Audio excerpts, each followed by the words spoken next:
Hey all, it's Ty here, and I thought I would been debating how to handle this all day with the issue that we had at our company, where a few weeks ago we did lose a dog.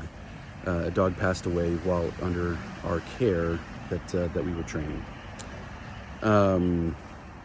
For starters, I know the family's going through a lot, that it's painful, and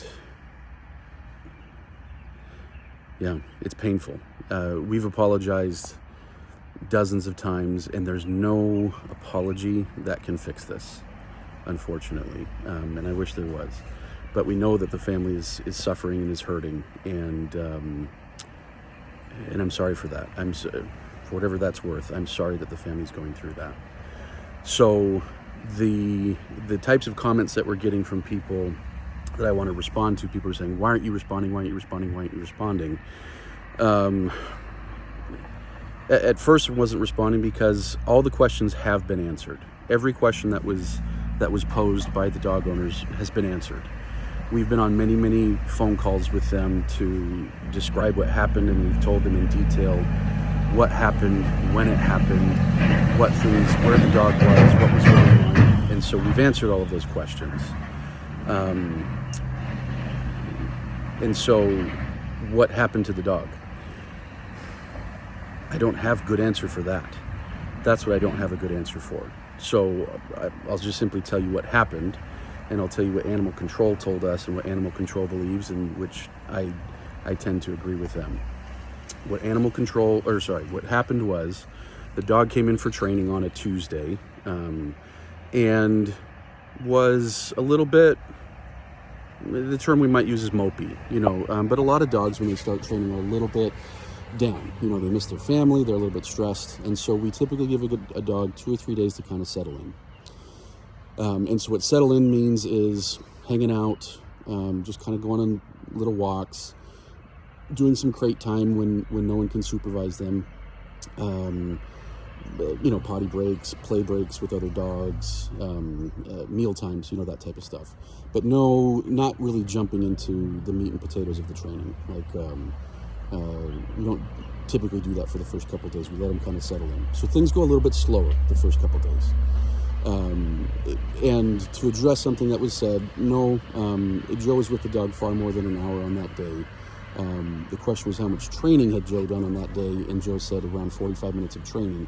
But as far as being around the dog, both he and other of our staff were with the dog quite a bit more. And so the dog was being cared for throughout the day, and still kind of like, again, maybe mopey is the word, but nothing physically to where it's like, ooh, there's a problem, we need to address this.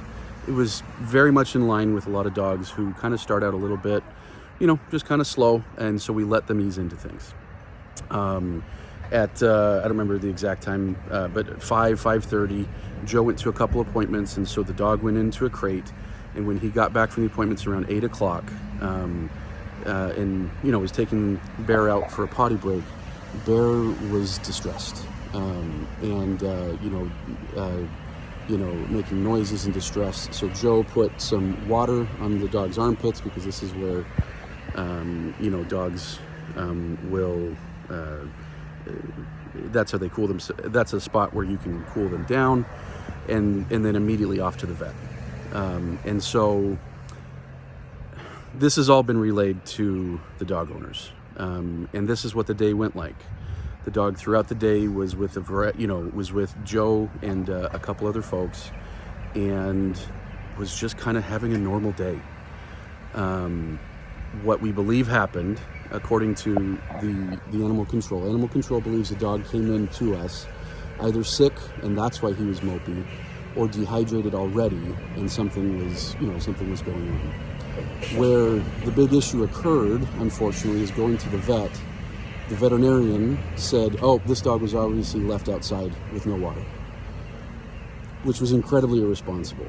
In fact, the city attorney where this occurred has said that if this ever goes to court, that veterinarian could very well lose his license, because he did nothing to test for that. He took the dog's temperature and that's it.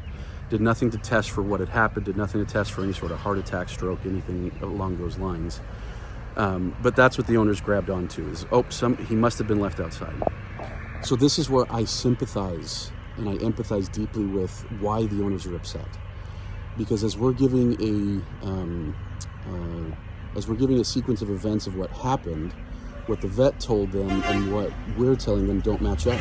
And I understand why someone would be very frustrated and angry about that. Because according to them, the only way that according to the veterinarian, the only way a dog, can overheat is by being left outside. But that's simply just not true. People, dogs, mammals, all the time get dehydrated or they're sick, and dehydration can cause fever. And so it's unbelievably unfortunate. It's heartbreaking. And I fully understand why they latched on to this and said, this is why we believe you're lying, because the vet told us one thing, therefore what you're saying doesn't match up, because if he wasn't outside, then how did this happen? So again, the veterinarian didn't do any sort of testing, so we don't know. The best guess, like I say, from animal control is that he already had some sort of sickness or dehydration when he came to us, and he went downhill quickly because he was extra stressed. And he was actually eating and drinking while in our care, but obviously just not drinking enough, unfortunately. So I get it. I get the hate comments. I get the people calling and telling me I'm the worst, we're the worst people ever. I understand. I don't know if this video will change anybody's thought process at all. I have no idea. But we have a lot of people saying, why aren't you answering for this? Why aren't you answering for this? And like I say, we've spoken with the owners. In fact, the animal control has spoken with the owners, because the owners have been following up with them, because we actually touched bases again today with animal control to say, hey, was there anything we did? Is there some report that we could give to show? And animal control said there is no report because there is nothing here, unfortunately. There's nothing. We have a company who has a long standing of taking good care of animals. There's no evidence at all to suggest that there was any abuse or any mistreatment or anything of that nature. The evidence just doesn't exist. And like I say, the animal control talked to the city attorney and said, hey, do we need to do anything with this? And the city attorney said, no, there is no case here. And the animal control officer confided that they've spoken with the owners and told the owners this as well, because the owners have been saying, hey, go back and get them in trouble, go back and get them in trouble. And animal control is saying there's nothing to get them in trouble for. They were not negligent. They didn't do anything wrong here. It's unbelievably tragic. Tragedy doesn't bring the dog back. My apology doesn't bring the dog back. I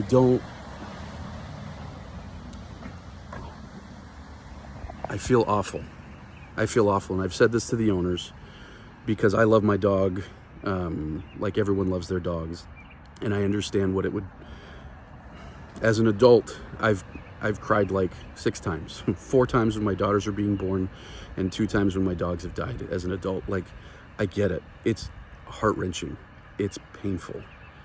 And ultimately, we bear an enormous amount of responsibility because the dog was in our care. Having said that, we've looked high and low for, was there something we need to fix? Is there anything we need to fix so that this doesn't happen again? And we keep coming back to what the animal control said, that the dog was likely already sick, likely already had something going on when he came to us, and just went downhill fast. So we've invested in some first aid training, because because who knows, maybe there was something there that we could have seen. Looking back, we've cared for thousands of dogs, and this has never happened. And so, but was there anything that we missed?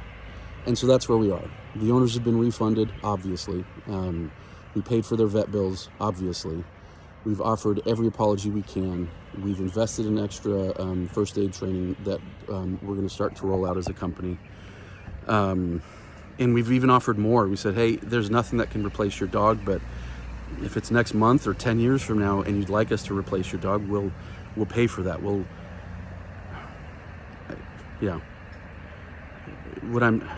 I'm recognizing what's going on, because in my head, like, I feel like let me defend myself.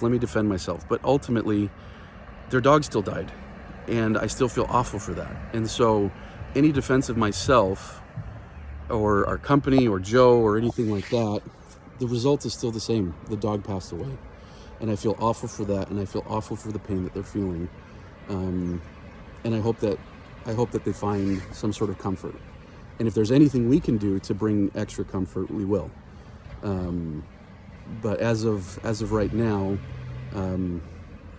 my phone's open. The last conversation I had with them was, hey, whatever it ended with whatever we can do, please let us know.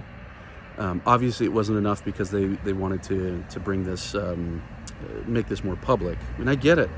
I get it. I get why someone would do this.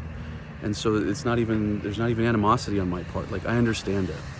I'm devastated for them. I'm devastated that they think that there's a lie going on here. And again, if there's anything that we can do to help them, we'll happily do it. For folks saying, well, how can I know that this won't happen when my dog comes, for training?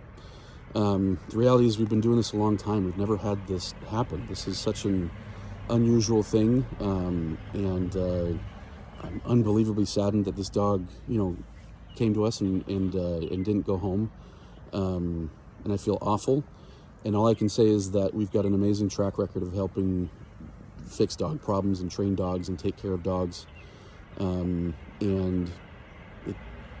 this time the dog didn't go home.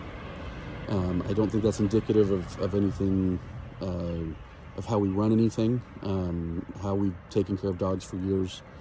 We treat dogs like family when they come, to stay with us. And I'm sorry. This is such an awful situation, and I know how awful it is. And if there's any sort of extra condolences I can give to the family, or any sort of questions, I'm happy to answer them. I hope I've answered all the questions here, which again have already been answered to the family. But for those that are curious, hopefully this answers more.